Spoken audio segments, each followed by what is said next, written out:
bonsoir. Ah, bonsoir, oui.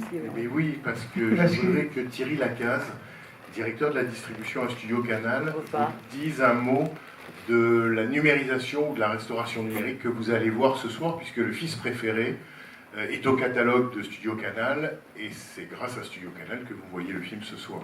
C'est d'abord grâce à Nicole. Mais oui, mais ça, il l'avait compris. Voilà. Donc si vous voulez dire un mot peut-être oui. de ce travail, il y a un micro derrière vous. Vous m'entendez comme ça? Il y a un micro derrière vous. Derrière vous. Comme ça.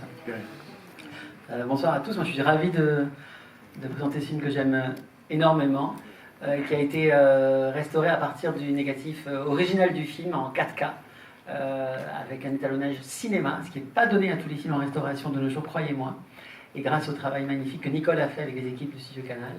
Et voilà, ce film sortira donc dans un coffret Nicole Garcia, que nous sortirons dans quelques semaines, avec 5 des œuvres pour Noël. Nicole, pour Noël exactement, et dont la plupart sont écrites par Jacques d'ailleurs, je crois même la totalité des 5 films d'ailleurs.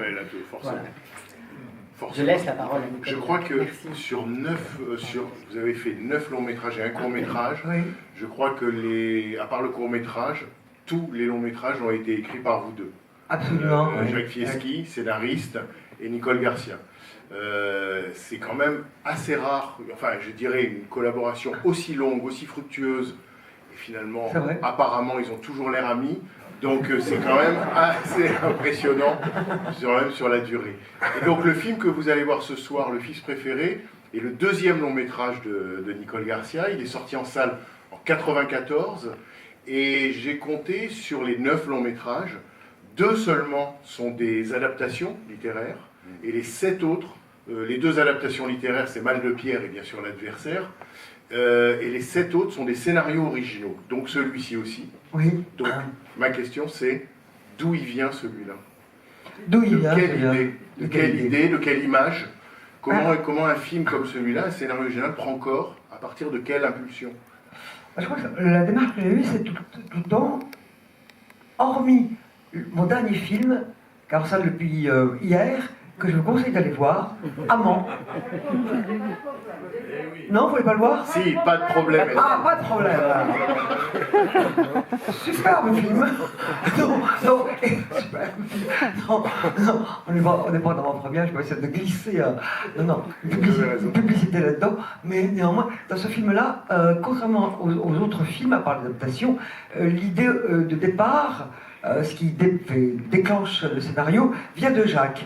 Il m'a dit un jour, j'ai un scénario, non, j'ai une histoire dont je voulais faire un roman, et si tu veux, parce que j'étais en quête de scénario voilà, j'aime bien être comme les ados disent, en mode projet, j'avais pas de projet, et Jacques m'a proposé cette histoire, et Amant est arrivé. Dans les autres films, puisqu'on parle maintenant du Fils préféré, c'est arrivé avec des éléments un peu disparates, comme souvent, une caractérisation, une situation. D'abord, il y avait pour moi Nice, l'arrière-pays niçois, parce que mes parents y étaient arrivés après l'exil, le départ de l'Algérie.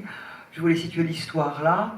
Et puis l'histoire de 3 frères, je le dirais peut-être mieux dans la masterclass, mais c'est incroyable, mais moi je suis un peu quelqu'un de l'après-coup, de se rendre compte qu'il y a des histoires de votre enfance, des histoires même violentes pour l'enfant ou l'adolescente que j'étais, qui se retrouvent alors qu'avec Jacques après, moi j'arrive avec un début d'histoire et la caractérisation d'un personnage principal, et après ensemble dans notre élaboration, on élabore ce qu'on appelait une véritable fiction, un scénario qui tient. Jacques est un grand scénariste, donc on fait une sorte de bâtisseur ensemble. Moi je suis davantage quelqu'un qui oralise le scénario. Jacques dialogue avec ma manière de parler, et on avance ensemble comme ça. Mais le scénario était quelque chose de très personnel au départ, même de très familial, et après on en a fait une histoire. Et je peux dire que Le Fils préféré que vous allez voir est peut-être le film, on en parlait avec Jacques l'autre jour, qui a recueilli le plus d'émotions de tous les films que nous avons faits. Le plus une émotion directe, très très très forte. Je sais pas pourquoi, peut-être parce que l'histoire qu'il a menée était très très forte et venait d'une enfance moins lointaine. Mais maintenant, je laisse la parole à Jacques. Oui, peut-être, Jacques, tu vas le dire tout de suite, mais peut-être que l'émotion, sans rien dévoiler du film, est déjà contenue dans le titre. c'est-à-dire le fils préféré, on se dit que ça va être une histoire de filiation.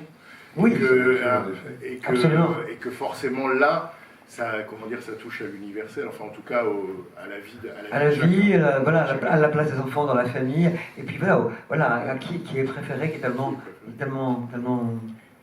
Et quoi des autres alors? C'est un film effectivement qui a suscité ce type d'adhésion très affective. Je ne dis pas que d'autres films qu'on a pu faire ont une personne, je sais que non, mais celui-là, oui, c'était beaucoup plus direct. Et puis, c'était aussi peut-être lié à cet acteur, Gérard Lanvin, qui n'a pas tout de suite dit oui pour faire ce film. Qui a dit non longtemps. Qui a longtemps dit non. Et pour moi, c'était lui le personnage, et c'était lui qui pouvait justement incarner avec force et avec cette émotion dont on parle complètement le personnage. Mais à ce moment-là, où je me trompe, proposer ce film-là et ce rôle-là à Gérard Lanvin, c'est lui proposer dans l'imaginaire populaire, pour le coup, un contre-emploi, non? Absolument, oui. C'est ça qui a fait qu'elle a si longtemps refusé. Il disait, bon, on ne peut pas dévoiler l'histoire, mais enfin, qu'il ne voulait pas arriver jusqu'à une certaine situation où le film amène le personnage. Et Jacques, parce que c'est Jacques qui a eu l'idée de Lanvin au moment, parce qu'on a la chance parfois, comme j'ai dit tout à l'heure avec Catherine Deneuve pour Place d'Andrew, d'avoir une idée avant du personnage, mais parfois on écrit sans savoir du tout pour qui. Et ça arrive plus tard, et c'est assez inconfortable. Et Jacques, vers la fin du scénario, je crois, m'a dit, il faudrait que tu ailles voir Gérard Lanvin. Et c'était la grande idée de ce projet, parce que, parce qu'il voulait pas, c'était à contraire de tout ce qu'il faisait. Et puis c'était effectivement sa carrure, sa beauté, sa force virile, et cet enfant perdu. Oui, quelque chose à la fois masculin, de viril, et en même temps de blessé, de sensible, autant de choses qui, pour moi, il portait dans ses autres interprétations, mais qui n'étaient pas forcément exploitées par les films, par les metteurs en scène, ou par les films de genre qu'il faisait, policiers, sportifs, comiques, ou comiques, voilà. Donc, mais pour moi, c'était important que ce soit un acteur comme ça, parce que moi, le modèle de ce personnage, enfin, pour moi, hein, c'est ce que j'avais dit à Nicole, c'était en toute simplicité l'aurore de Murnau. Donc, je ne pense pas que, enfin, je veux dire, je pense pas qu'on ait fait beaucoup de films, enfin, je ne sais pas s'il évoque l'aurore de Murnau, mais pour moi, ce personnage, c'était l'homme ordinaire du cinéma, l'homme sensible, l'homme viril, mais à la virilité contestée et bousculée par la vie, et l'homme faillible et faible, mais attachant. Voilà. Et c'était moi, mon idée, un peu ce modèle quand on écrivait. Juste un mot, parce qu'on en reparlera évidemment plus avant samedi, quand on reviendra, je dirais, sur l'étendue de votre collaboration. Donc samedi, à 14h30, on projettera le premier film de Nicole Garcia, Un week-end sur deux, et ça sera suivi d'une discussion, et là on aura l'occasion de revenir, je dirais, sur votre collaboration. Mais juste sur celui-là, Jacques, Nicole disait le personnage, les personnages. Toi, ton rôle, c'est, je dirais, surtout la structure. Imaginer ou essayer de bâtir, comme je crois que c'est de Jean Gruau dont on disait, Alain Resnais disait, c'est un bon carcassier. Alors, c'est mal ça. Ouais, voilà. Alors, est-ce que tu es un bon carcassier? Est-ce que c'est ça qu'attend de toi, Nicole? Je suis meilleur maintenant que je Non, enfin, je sais. Jacques, il est un peu comme un bâtisseur, il monte les murs. À chaque fois, après, il y a les thèmes entre nous qui se croisent, mais c'est vrai qu'il assure qu'on va arriver à une fin. Oui, j'avais pensé à... Parce que René, ça a à voir avec ce que René disait de Gruau. Je pense, oui, bien sûr, à une fin, à un mouvement de cinéma, à une structure, forcément, mais pour moi, et je crois pour toi aussi, ça part beaucoup des personnages. Ça va beaucoup de la proximité qu'on a avec les personnages et une forme de vérité qu'on essaye de trouver, d'entendre en eux. Et pour moi, c'est ça qui fait le récit, toujours, davantage que je ne sais quel projet narratif qui tout de suite m'effraie un peu parce que ça peut aller vers l'informatage. Alors il faut à la fois être très près de ces personnages et les entendre, les écouter, dormir avec, se réveiller avec, et en même temps, oui, penser à une structure et à un mouvement de cinéma. peut-être une dernière chose aussi, mais qui est plus une réflexion, sauf si vous voulez dire quelque chose là-dessus. J'ai l'impression que c'est évidemment votre deuxième long métrage, mais c'est peut-être le premier où se met vraiment en place quelque chose qui va revenir de film en film chez vous, et qui est, sans rien dévoiler évidemment, mais la quête généalogique, la quête biographique, la recherche, comme si dans le passé d'un personnage, il y avait toujours les clés qu'il avait perdues.